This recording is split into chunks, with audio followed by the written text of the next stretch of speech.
Les femmes et l'argent. Si on parle d'argent, c'est qu'il y a un problème. Parler d'abondance, c'est pas toujours très bien vu. Les gens bien élevés ne parlaient pas d'argent. Mom, I am a rich man. Bonjour, bienvenue sur Money Mindset, le podcast qui parle d'argent simplement et sans tabou. Je suis Vanessa et seule avec toi, on va réaliser ensemble un épisode capsule pour analyser ta relation avec l'argent et détruire tes croyances limitantes. Avec ces capsules, je souhaite déconstruire les mythes et croyances sur l'argent, car je crois profondément que la richesse sous toutes ses formes découle de la connaissance. Il s'agit d'une proposition et non d'une vérité générale ou même conseil en investissement. Alors, viens avec moi et déconstruisons ensemble. Bonjour! Aujourd'hui, on se retrouve pour un épisode très court qui a pour seul objectif de te remettre les pendules à l'heure concernant les plus grosses erreurs financières que je vois trop souvent.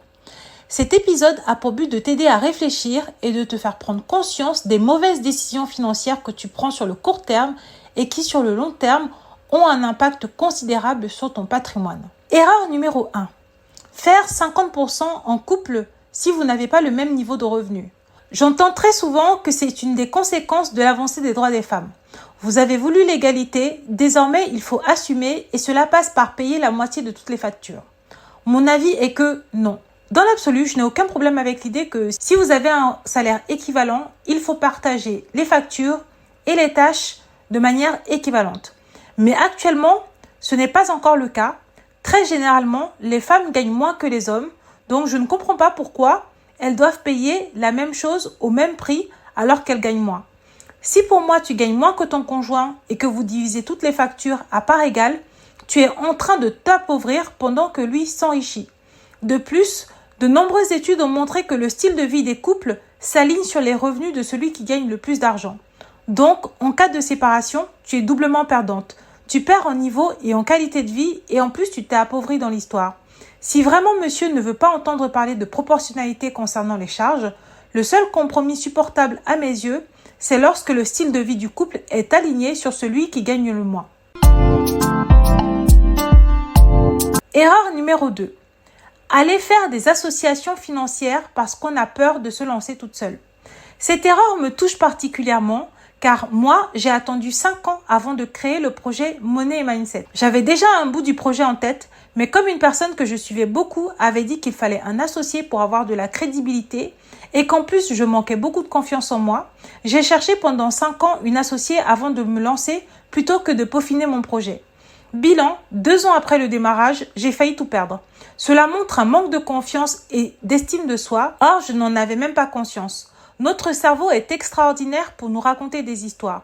Il nous explique que notre décision tient la route et il va chercher dans la vie courante tous les exemples qui vont valider et confirmer ce que l'on pense déjà. Le problème avec ce mindset, c'est que l'on a tendance à se mettre à la merci d'une personne qui a plus confiance en elle et cela nous empêche de prendre la responsabilité de nos actions.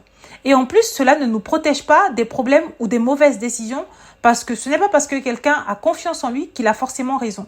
J'ai dû faire un gros travail sur moi-même pour prendre confiance en moi et j'ai fini par comprendre que la confiance en soi se travaille. Et elle peut parfois être inégale en fonction des paramètres de la vie et de la personne. Tu peux avoir confiance en toi quand il s'agit de tes compétences professionnelles, mais peu de confiance en toi quand il s'agit de la gestion de tes finances. C'est pour cela que lorsque tu as un projet, il ne faut pas rester seul. Il faut en parler avec des gens qui ont déjà fait ce que tu veux faire. Entoure-toi de professionnels, de personnes qui ont de l'expérience. Et il ne faut pas hésiter à payer, car le prix d'une erreur financière est toujours beaucoup plus élevé que le coût d'un conseil ou d'une formation. Erreur numéro 3. Faire passer les intérêts de tout l'univers avant les tiens. Tu n'as qu'une vie et selon moi, tu es venu sur Terre pour vivre ta vie et non pas te mettre au service des autres tout en ayant tes propres besoins. Apprendre à dire non aux autres et se prioriser est une compétence capitale et indispensable si tu veux avancer dans tes projets. Or, j'ai le sentiment que beaucoup de femmes sont élevées dans l'objectif de servir tout le monde sauf elles-mêmes. et beaucoup s'oublient complètement en chemin. Si je prends mon exemple, même si je ne vends aucun produit à personne, toutes les choses que j'apprends et que je partage me servent d'abord à moi en priorité. Même si ma démarche peut sembler altruiste, en dehors de l'aspect pécuniaire, je suis une personne qui aime apprendre, progresser et je ne traite que des problématiques qui vont me faire grandir.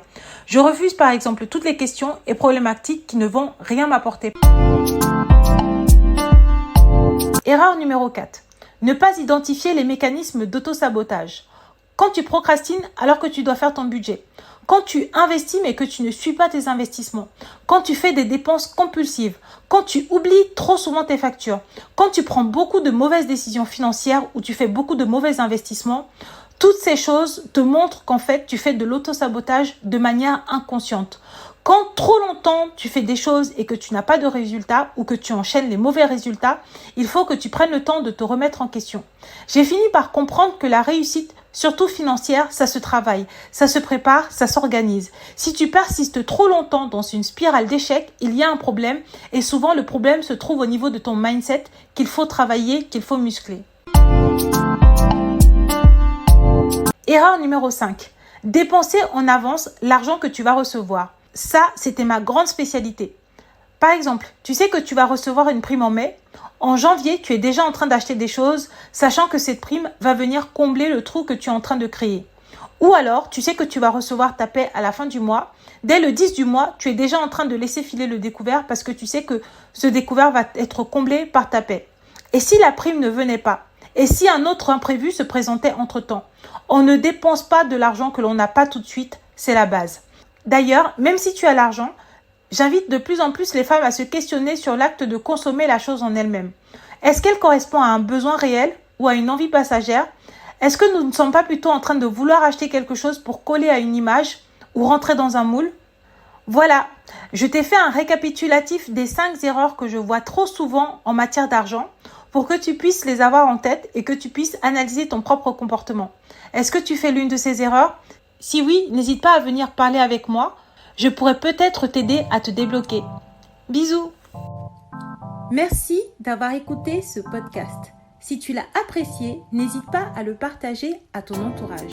Si tu souhaites me soutenir, laisse-moi 5 étoiles sur les plateformes de diffusion et viens me parler, cela me fera très plaisir.